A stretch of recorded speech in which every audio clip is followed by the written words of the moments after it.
As lang master, ba't ganun? Pag nag-practice ako, goods naman. Tas nung tumugtog na ako sa maraming tao, ready na ako nito.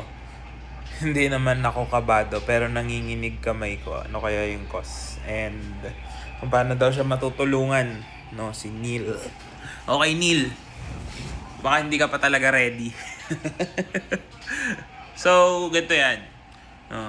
Siguro feeling mo okay na, as in natutugtog mo na yung pyesa, hindi ka na humihinto. Pero hindi lang naman yun ang dapat mong isipin pag magpe-perform ka. Dapat sa practice pa lang, iniisip mo na yung mga bagay na pwede magkamali, yung mga bagay na critical, no? We call them critical parts ng iyong mga pyesa. And iniisip mo rin yung kaba na mararamdaman mo. Okay? Kasama yon, no?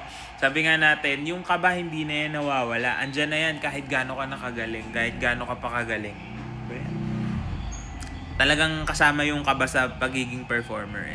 Ang ano na lang dyan is nasasanay ka na kung paano siya kontrolin. So, you also need to practice that. So, paano mo siya pinapractice? Ako personally, when I practice, binivisualize ko ano yung magiging audience ko, sino yung mga manonood sa akin, no?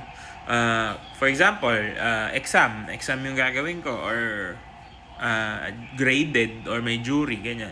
Imaginein ko sino yung jury manonood sa akin. Imagine mo rin kung ano yung hall na pagpe-performan mo, kasama yun sa practice, no? What else? Kahit nga yung lamig. So usually nagtatanong din yung mga tao, sa hall ba na ganito, sa pagpe-performan mo, aircon ba, mainit ba? Kasi kailangan pa practice mo. Parang you have to be in that situation. Kasi hindi enough na okay lang natutugtog mo siya. Kasi nga, yung kaba, hindi natin alam kailan yan magsiset in, yung dami nang iniisip mo. Dapat kasi pag performance ready ka na, hindi lang basta tugtog, no? Kasama yung pakiramdam ng ano ba yung nasa paligid mo, gaano ka ba katagal tutugtog, mananakit ba yung paa mo, lahat yan kasama sa pagpa-practice. So, you might feel ready na yung pyesa mo, pero ikaw mismo yung hindi pa ready. So, wala naman talagang solution dyan kundi mag-perform lang ng mag-perform hanggang sa masanay ka na, no?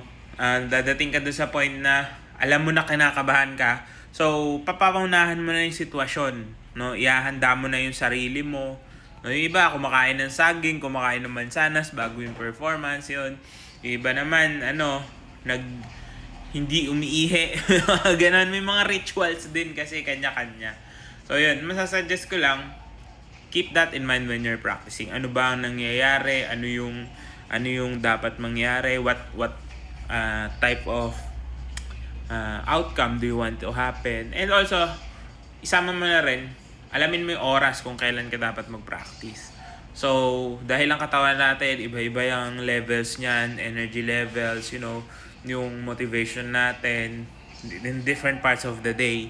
Alamin mo kung anong oras yung performance mo, no? And then try to practice during that time para sanay na yung katawan mo, alam mo na yung i-expect mo, no? Kasi sa totoo lang, every performance is risky. In a sense na hindi naman talaga tayo sure kahit gaano kakagaling maghanda. Hindi tayo sure sa mga pwedeng mangyari. Maraming pwedeng iba pang mangyari, 'di ba? For example, habang nagpe-perform ka, may tumunog na cellphone, anong gagawin mo? Titigil ka ba? O itutuloy mo lang na parang wala nangyari? May umuubo, 'di ba? So nakaka-distract. Kailangan you work with distractions as well. No, may biglang iiyak na bata. May biglang hahatching. Lahat yan nangyayari talaga. Especially kung hindi naman ganun ka-formal yung setting.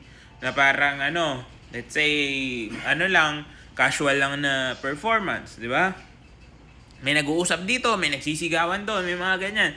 So, dapat yan hindi ka maapektuhan doon. Pero magagawa mo lang yun if you immerse yourself in that kinds of situations or ma-preempt mo na. Kasama sa preparation, kasama sa practice yon, hindi lang yung pagtugtog. So, of course, kailangan maayos yung pagtugtog mo and you work with the other intangibles, ika nga nila, na mga pwedeng mangyari. You have to always be prepared, no? Prepared ka rin, o kung maputol man ang string mo, naka-ready ba yan? Ano mga contingency plans mo? Lahat yan, pinaghahandaan. And you can't just go on stage and hope for the best kung hindi mo naman talaga pin-repair yung best mo. So, yun lang. Good luck.